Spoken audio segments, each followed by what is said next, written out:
All right, so here's another quick drawing tutorial, my 10-minute drawing tutorials.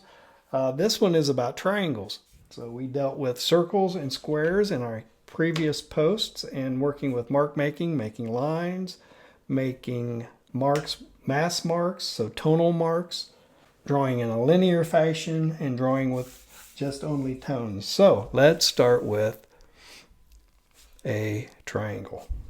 All right, so again, it doesn't have to be perfect. It just has to look like a triangle, right? All right, so there it is. Same drill with the triangle. If you lay it back, it's going to be essentially a line, right? And if we find a center point and just draw it down, and we'll connect these 2 points right here. Looky there. We have now the addition of a second plane right here. All right, and we're still looking straight on to this. So I'm just adding a little value to this, and you can see just by simply adding that secondary angle to it, we now have what could be a pyramid. All right, so let's start with let's actually do that. Let's do one other thing first. We'll start with that line again, all right? And if we tip it forward, we can reintroduce Mr. Ellipse into this mix, and we'll find that center point, pull it down, and now we have a cone. All right, and then it's just a simple matter of adding value in. It can be linear marks, line as value, or it can be mass marks for tone, and trying to get that modeling across the surface.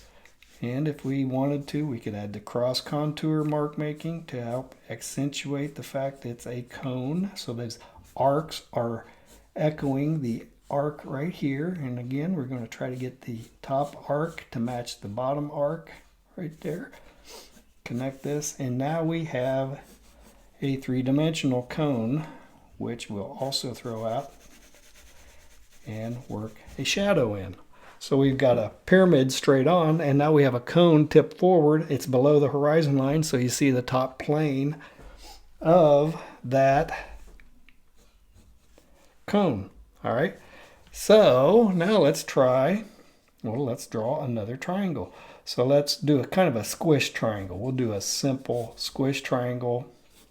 Oops, let's get it straight. Let's make it straight. We'll just squish it down just a little bit. All right, so let's take this one. We're going to essentially move this one, pull it up.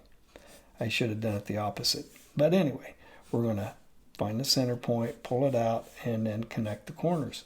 All right, so because we're below the horizon line again, and this is a floating horizon line, but we now have 3 planes that we can see, and it's definitely a 3-sided pyramid instead of a 4-sided one. All right, so because we can see that top edge right here. All right, let's draw that diamond. All right, there's our diamond, kinda. All right, find the center point, pull it down. All right, so we're gonna throw this in, and we can now have a true traditional 4-sided pyramid right here. Oops, I forgot my shadow, and we'll do this again. Changing the direction of the marks to create tone and the illusion of 3 dimensions. All right, so we've worked with all of our previous shapes, circles, and again, a cone, looking straight on right here, it's a triangle, but if we looked at a cone from overhead, what do you get again? You get a circle. So essentially, if you're even familiar with any 3D modeling or any dimensions like that, you'll realize that this shape, it's just simply spun to create a cone. And so this is definitely this from overhead and this straight, looking straight on, and this is just maybe rotated once or at a 45-degree angle.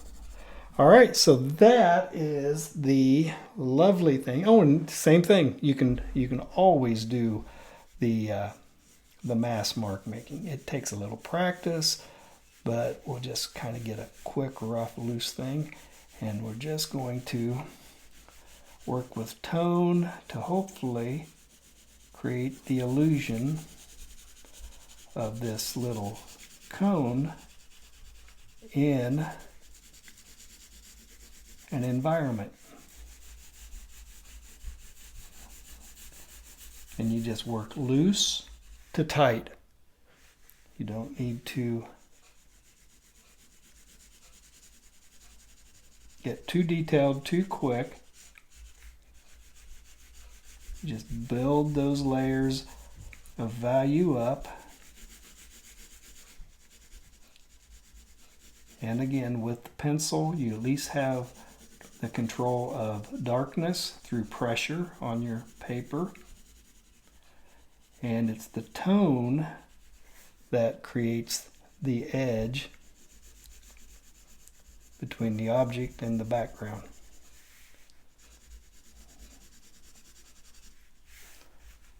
Get a little more tone right there on the edge. I'm trying to keep the marks kind of indicating the value or the direction of the surface. Okay. So practice making these shapes with tone. It's going to become a very valuable skill set when you are working with your watercolors, because watercolor is all about the shapes you're creating. All right. And the better you understand your fundamental shapes, the better your watercolors are going to be, the more progress you will make as you start to master it. All right, so tone, linear, we got a cone, we got a this could be either a 3-sided pyramid or a 4-sided pyramid using the shapes. And actually you could probably, how are we doing? We're doing good. I mean, if you wanted to get real fancy, you could, oh, let's see if I can do this. There's an octagon, right?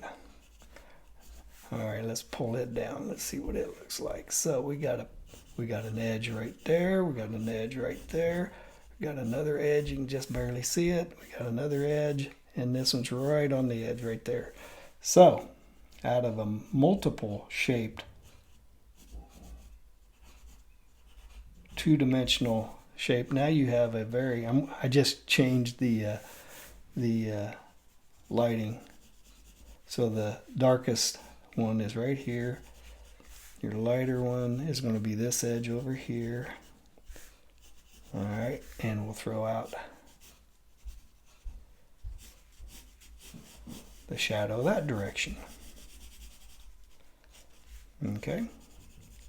So any basic shape can become some sort of a weird looking little cone. All right, so that's the fun you can have with triangles. Practice this, practice that, practice everything. Do it until you are dreaming about it. You're having nightmares about circles, squares, and triangles. These are just the basic shapes. There are other shapes that you'll be working with, and ultimately, when you get to working with landscapes and natural objects, the idea is to get good with irregular shapes as well. So just doing doodles like this are going to be very valuable when you get into working with watercolor. Organic, irregular shapes, being able to create an irregular shape without it looking like it's contrived and too repetitive. All right, so get in the habit of just being irregular as well as practicing all these formal traditional two-dimensional shapes and convert them and translate them into three-dimensional forms. All right, that's it. Hey, if you like this video, give me a like, give me a subscribe, and I'll see you in the next video.